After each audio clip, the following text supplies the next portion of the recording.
Vamos falar sobre os militares israelenses, que afirmam ter matado o chefe de inteligência do Hezbollah, o Hussein Makhlad, durante um ataque em Beirute, no Líbano. Segundo as forças de defesa de Israel, Makhlad ocupou diversos cargos no quartel-general de inteligência do Hezbollah. Ele era responsável pela coleta de informações e monitoramento sobre Israel e sobre as tropas israelenses.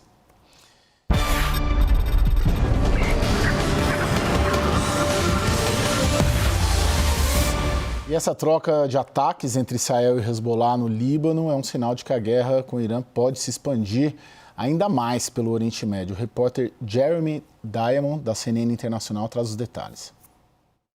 A new front has just opened in this war with Iran. Hezbollah firing rockets on northern Israel, and Israel responding with airstrikes in Lebanon, including in the Lebanese capital of Beirut, specifically the southern suburbs known as the Dahya, which is a Hezbollah stronghold. Hezbollah saying that it is firing because Israel's aggression cannot go unchecked, calling this a warning response. But it seems unlikely that Israel's going to take this as anything like a warning response. In fact, Israeli officials have indicated for some time now that they've been contemplating a major new offensive against Hezbollah in order to destroy the group and ensure that it is disarmed. And what Hezbollah has just done now by firing these rockets is it's given Israel the pretext and the opportunity to be able to go and carry out these major airstrikes that we're currently seeing in Lebanon and that have the potential to become a major new front in this war. And this means that what is already a regional conflict with the United States and Israel carrying out strikes against Iran, Iran retaliating against not only Israel and U.S. military bases in the Gulf, but also against several of those Gulf countries, striking population centers. This means that this regional conflict is now expanding even further, and it also means that we don't know where it's going to end. Fernanda, a reação interna dos Estados Unidos pode conter o Trump? Olha, Caio, pode conter o Trump, tanto institucionalmente quanto do ponto de vista político, mas a gente precisa levar em consideração que o presidente Trump, em várias searas, tem sempre buscado se articular nas brechas da lei, e dentro de zonas cinzentas, digamos assim. Existe um debate hoje em curso no Congresso americano sobre aprovar uma legislação que limite os poderes de guerra do presidente, porque, enfim, para quem não acompanha isso tão de perto, é bom esclarecer.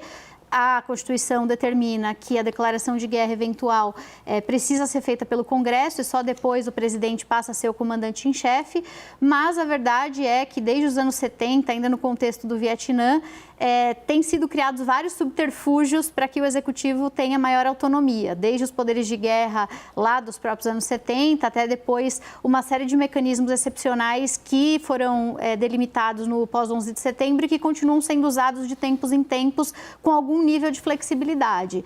Então, do ponto de vista prático, o Congresso americano até poderia tentar uma iniciativa de contenção via freios e contrapesos e tal, mas aí a gente entra no debate sobre a quem interessa fazer isso, já que limitar poderes vale não só para o Trump, mas para todo mundo que vier depois e não necessariamente interessa à classe política americana, ao mesmo tempo em que, do ponto de vista concreto, os republicanos têm maioria na Câmara dos Representantes e uma ligeira maioria no Senado, o que daria sobrevida ao presidente Trump.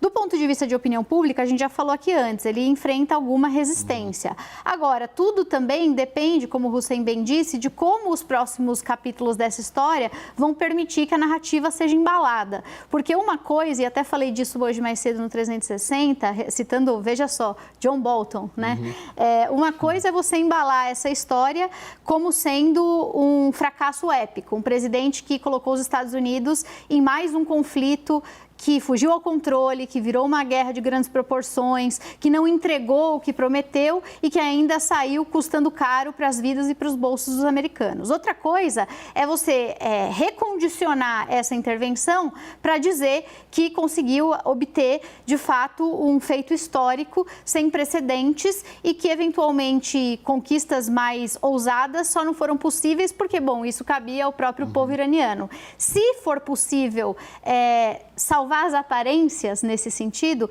talvez o presidente Trump consiga se sair relativamente preservado dessa história. A sensação que fica, pelo menos do ponto de vista geral, é que também vai ser importante acompanhar como as outras potências vão reagir a isso, porque todo mundo está naquele esquema do vou tentar ganhar jogando parado, sabe aquela coisa? A Rússia está jogando parado, China está jogando parado. Por quê? Porque estão esperando entender qual é a dimensão dessa guerra.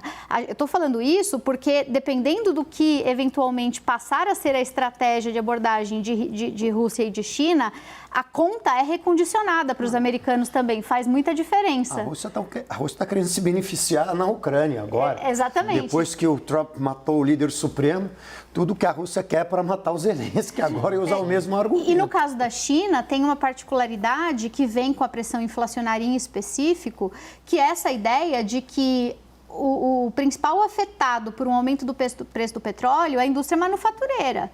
A China tem uma pressão interna por aumento do crescimento do PIB que já deixa o Xi Jinping numa condição muito desconfortável sem esse conflito. Boa parte desse petróleo e desse gás que saem pelo Estreito de Hormuz vão diretamente para a China. A China que acabou perdendo a Venezuela, já como um supplier, a China que está cada vez mais dependente da Rússia e a Rússia nessas condições. Então, tudo isso voltando para concluir, para dizer que o presidente Trump, ele é muito hábil em recondicionar narrativas. A gente nunca pode subestimar essa capacidade. Agora, ele tem contra ele uma série de fatores estruturais relevantes que me parecem aptos a cobrar um preço bastante caro. Sim. O termômetro disso, a gente vai de fato perceber, talvez daqui a alguns meses, na eleição de meio de mandato, sim, quando esse eleitor vai passar um cheque em branco ou não, seja para ação doméstica, seja para ação externa. Sim. E o que me chamou a atenção, Caio, nessas pesquisas de hoje, é que algumas delas simplesmente perguntaram ao cidadão americano se ele aprovava ou reprovava a ação no Irã. Mas outras perguntaram, até qualitativamente pensando, sobre por que do incômodo com a ação no Irã? E a resposta que veio não foi uma resposta moral, nem foi uma resposta geopolítica. Foi uma resposta de hierarquia de prioridades. Sim, enquanto sim, ele está no exterior, ele não está resolvendo os problemas domésticos. E pior, talvez esteja agravando os problemas domésticos, como é o caso da economia. Você concluiu? Não, é isso. Eu ia dizer que então é esse o cenário. Deixa eu jogar para o Sandro, que a gente tem 10 minutos e tentar rodar de novo aqui com vocês. Ô, Sandro, hoje o próprio Trump, a gente falando do Trump, ele deu uma entrevista para o New York Post dizendo que não descarta a invasão terrestre, né, o boots on the ground. Qual a chance, na sua visão, especializada em ciências militares, que disso acontecer ou não? E qual a necessidade que você acha que ele vai ter ou não? Eu sei que é uma pergunta difícil, especulativa, mas gostaríamos de te ouvir. É uma pergunta de $1,5 trilhão, que é a pedida do novo orçamento de defesa na nova lei fiscal que está sendo debatida no Congresso, Caio. Mas na minha visão, nesse momento, eu acho que isso é uma questão de ameaça, porque a geografia do Irã não é a geografia do Iraque. Não é um país com grandes planícies, não é um país que está entre dois rios, não é um país que você tem eixos fáceis de invasão para uma invasão terrestre. O Irã é completamente diverso disso. São ambientes, a geografia é muito agressiva, não permite uma ação fácil, e fora o fato de que a gente está falando de um país que tem, a despeito de ter um exército defasado tecnologicamente, de ter uma guarda revolucionária que está sendo bombardeada incessantemente, a gente não pode esquecer que é um país de 92 milhões de pessoas. E uma lição que houve também muito interessante, mas que é pouco comentada no Ocidente, sobre uma das lições da Guerra dos 12 Dias, é de que, inclusive, o Khamenei, pós-Guerra dos 12 Dias, começou um giro ideológico do regime. Esse giro ideológico, ele deixou de ser apenas colocando a República Islâmica no seu caráter islâmico, e ele começou a apelar também para uma questão civilizacional. Então ele começou a pegar imagens, por exemplo, de imperadores romanos dobrando o joelho para antigos imperadores persas. Ele começou a pegar elementos da história persa, no qual os persas bateram nações ocidentais ao longo de sua história. Então, ele tem ressignificado isso, foram inauguradas mais de 200 estátuas de heróis persas em diversas cidades ah, iranianas, todas essas cerimônias com grande fanfarra e apoio da Guarda Revolucionária. Então, aqui a gente está vendo um processo interessante no qual o regime utiliza um outro componente ideológico para ser aquele fenômeno que é simplesmente de criar a população correr para a bandeira. Porque, muito como foi bem apontado até pelo Hussein no momento anterior, a boa parte da população iraniana é anti-americana, mas ela não é anti-americana necessariamente porque ela odeia os Estados Unidos. Há um orgulho civilizacional persa que faz, inclusive, com que essa população enxergue com outros olhos até mesmo os países da região árabe. Então, há um orgulho ali, há conquistas científicas, há visões que são colocadas e que, no caso de uma invasão terrestre, o efetivo a ser utilizado seria algo em torno de meio a 1 milhão de homens. É algo completamente fora de questão, mesmo para o poderio militar americano. Por isso, a aposta em alta tecnologia. Agora, esse é o tipo de declaração que nós veremos, Caio, ao longo das próximas semanas. Eu vou invadir de maneira terrestre, porque isso também é uma forma de instilar um certo terror. E o fato de que a gente está vendo, nesse momento no regime, um momento de negociação entre as próprias elites do regime. Então, você lembrou bem de quem vai ser a próxima figura. O líder supremo interino que foi escolhido agora, que é o Ali Reza Araf, é uma figura muito mais religiosa, muito mais da educação religiosa do que uma figura de liderança como foi o Khamenei, ou preparada para isso como foi o Khamenei. E a gente tem diversas figuras ali, algumas um pouco mais dispostas a negociar com o Ocidente, como o secretário do Conselho Nacional de Segurança, o Ali Larijani, mas que tem uma retórica bem dura, porque deve estar se sentindo nesse ponto, como apontado pelo Hussein, traído. Era uma figura que estava supervisionando essas negociações nucleares com os Estados Unidos, ele estava supervisionando a partir do Irã, ele não participou dessas negociações nem em Omã, nem em Genebra, mas ele estava supervisionando. Então, ele, ou então a figura que é o novo ministro da Defesa, que é uma figura completamente linha dura e anti-ocidental, que é o Ahmed Vahid. Então, a gente vai ter que ver qual é esse cenário. Agora, a ameaça de uma ação terrestre, essa ameaça vai ter por algum tempo. Mas o que a gente vai ver talvez seja uma campanha aérea ainda mais punitiva contra o Irã. E aí lembro que a gente já está na terceira, lá já é madrugada, agora daqui a pouco vai ser o início da manhã, a gente já está na terceira noite de conflito e toda noite a gente está tendo ação de bombardeiros especializados americanos. Né? Na primeira noite, B-2, agora de ontem para hoje, bombardeiro B-1. Então, provavelmente a gente vai ter um novo tipo de ação nesse sentido também para aumentar os custos de punição ao Irã.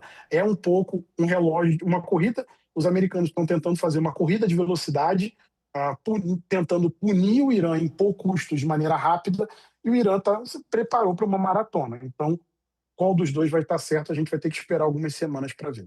Lorival, alguém estava escrevendo hoje, não sei se é Thomas Friedman, que no Oriente Médio, ele fazendo referência a alguém, dizendo a ele que no Oriente Médio não necessariamente o oposto de uma autocracia é uma democracia, né? E que invariavelmente acaba sendo a desordem.